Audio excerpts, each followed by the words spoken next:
Assalamualaikum warahmatullahi wabarakatuh. Berjumpa kita kembali pada hari ini dalam subjek pendidikan jasmani tahun 6. Jadi hari ini cikgu nak ajar murid tajuk baru pula iaitu Ratu Ritma.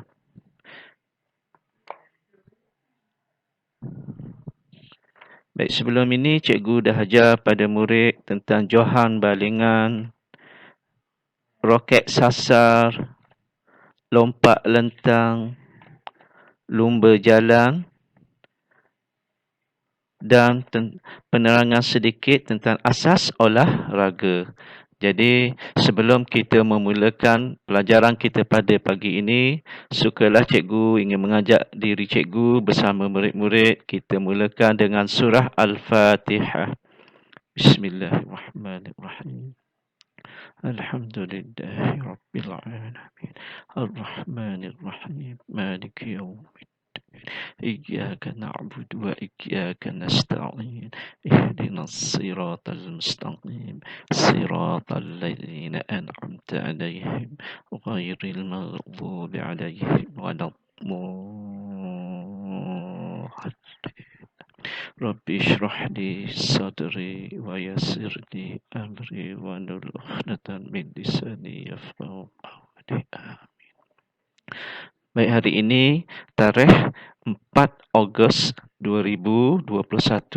Jadi bulan Ogos ni biasanya kita tahulah kita biasa kalau kita bersekolah pada tahun-tahun sebelum ni kita kenali bulan 8 ini merupakan bulan kebangsaan sebab nanti pada 31 Ogos 2021 kita akan menyambut hari ulang tahun Hari Kebangsaan Malaysia, ya. Okey, baik. Kita pergi ke slide 2. Standard kandungan 1.9 berkebolehan melakukan kemahiran asas berlari dan berjalan dengan lakuan yang betul. 2.9 berkebolehan mengaplikasi konsep dan prinsip pergerakan dalam kemahiran asas berlari dan berjalan. Manakala standard pembelajaran 1.9.1 melakukan lari beritma dengan pantas dan melepasi halangan secara berterusan. 2.9.1 mengenal pasti perkaitan antara kelajuan terkawal dengan lari beritma melepasi halangan. 5.2.2 berusaha melakukan aktiviti fizikal untuk mencapai matlamat yang ditetapkan. Seterusnya kita pergi kepada pengenalan dahulu. Jadi hari ini cikgu akan menerangkan tentang tajuk kita lah. Iaitu cikgu dah bagi tahu tadi, tajuk kita ialah Ratu Ritma. Baik, acara lari berpagar.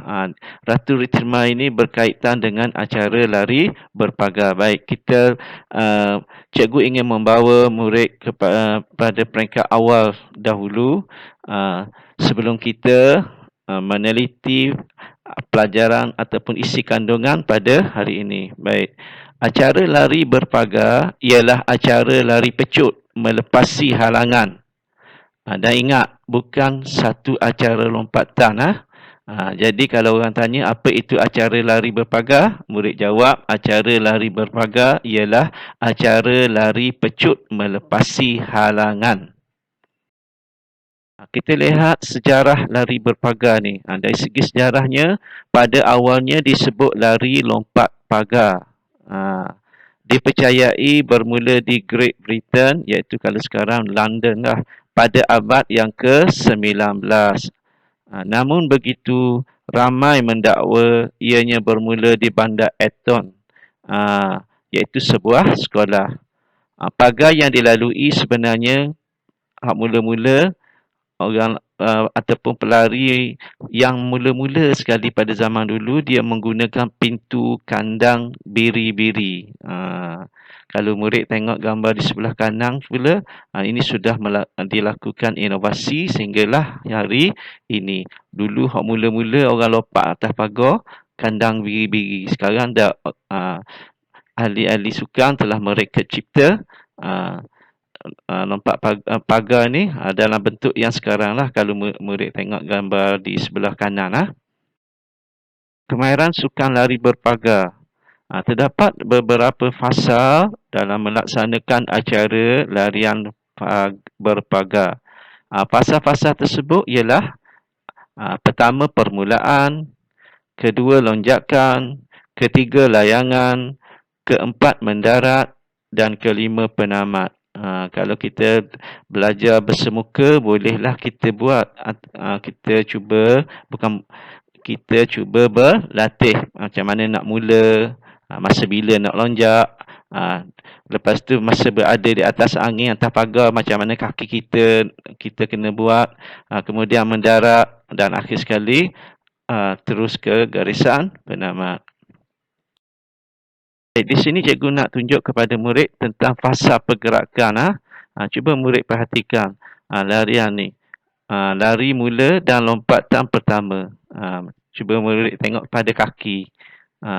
Hampir dengan pagar, tengok dia angkat tinggi dah peha. Kemudian dia melayang, kaki depan diluruskan, manakala kaki belakang difleksikan ataupun dibengkokkan. Seterusnya baru kita nak masuk topik hari ni. Okey, apa maksud lari beritma? Kalau ada soalan tanya, apakah maksud lari beritma? Jawapannya ialah lari beritma ialah berlari dengan langkah yang sama dengan jarak tertentu untuk melepasi halangan yang ditetapkan. Ini jawapannya kalau orang tanyalah. Okey, baik. Sekali lagi cikgu ulang, apakah maksud lari beritma? Murid boleh menjawab, lari beritma ialah berlari dengan langkah yang sama, pantas jarak tertentu untuk melepasi halangan yang ditetapkan. Seterusnya, kita tengok acara lari berpagar mengikut jantina. Yang perempuan lain, yang lelaki lain. Ini cikgu nak tunjuk perbezaan. Dalam acara lari berpagar, ada 100 meter dan 400 meter bagi perempuan. Manakala acara lari berpagar, 110 meter lari berpagar dan 400 meter lari berpagar bagi pelari lelaki. Jadi berbezalah secara, kalau kita nak ringkaskan, acara lari berpagar 100 meter dan 400 meter ialah untuk pelari perempuan. Manakala acara berlari berpagar 110 meter dan 400 meter ialah bagi pelari lelaki. Kalau kita tengok di sini, acara 400 meter perempuan dan acara 400 lelaki sama. Cuma bezanya antara 100 meter dan 110 meter. Perempuan 100 meter, lelaki 110 meter. Teknik asas lari berpagar. Lari pantas. Pertama, lari pantas dengan kelajuan terkawal. Ingat teknik asas lari berpagar. Biasa soalan PJ dia akan tanya juga ni, apakah teknik asas lari berpagar? Murid kena jawab. Pertama, lari pantas dengan kelajuan terkawal. Kedua, tetapkan bilangan langkah antara halangan. Setiap atlet berbeza bilangan langkahan. Sebab apa berbeza? Sebab ada atlet tinggi, ada atlet rendah. Kalau atlet tinggi, langkah dia mungkin luas dan pendek lah jaraknya. Kalau atlet tu rendah, mungkin langkahnya sempit, dan lari dia pun kena laju dan banyak langkah dia. Seterusnya, teknik asas lari berpagar. Melompat dengan kaki dilunjurkan. lurus. Macam gambar tadi lah cikgu tunjuk, kaki depan lurus, dilunjurkan lurus ke hadapan, dan kaki belakang fleksi. Ini adalah 3 asas lari berpagar. Terusnya tentang peralatan lari berpagar. Kita kena tahu juga alat-alat untuk lari berpagar. Seorang pelari mesti ada kasut ataupun spike. Yang kedua, mesti ada blok permulaan, dan yang ketiga mesti ada pagar. Di sini gambar yang cikgu cuba tunjuk ataupun paparkan pada skrin ni. Murid lihatlah, ini bukan kasut biasa. Spike ini kasut dia macam ada paku bawah. Tengok. Blok ni kita letak dekat kita nak garis mula, untuk kita lonjak. Lepas tu ini pagar. Ini merupakan peralatan lari berpagar.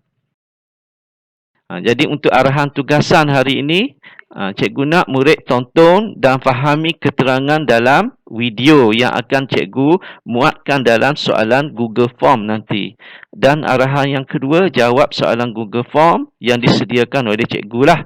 Dan ingat, masa nak submit jawapan, cikgu ingatkan sekali lagi lah, jangan submit lebih dari sekali, tak boleh. Kalau nak submit 2 kali, 3 kali, janganlah. Kena submit sekali sahaja. Sebab apa? Sebab kalau murid submit lebih daripada sekali, nama murid akan naik 2, 3 dekat masa cikgu nak buat semakan. Okey, itu saja yang dapat cikgu sampaikan tutorial dalam pendidikan jasmani pada hari ini. Dan insya-Allah selepas ini mungkin cikgu akan adakan ujian, ujian bulan Julai, ujian bulan Julai. Cikgu akan bagi tahulah nanti. Okey. Jadi itu saja. Jadi sebelum cikgu berundur, cikgu nak peringatkanlah kepada murid, patuhilah SOP COVID-19. Kalau nak keluar rumah kena pakai topeng, dan kalau balik rumah kena basuh tangan. Jangan pergi tempat orang yang ramai, sebab kita tak tahu sekarang kita ni ataupun daerah kita pun sudah diserangi oleh COVID-19. Jadi itu saja. Assalamualaikum warahmatullahi wabarakatuh.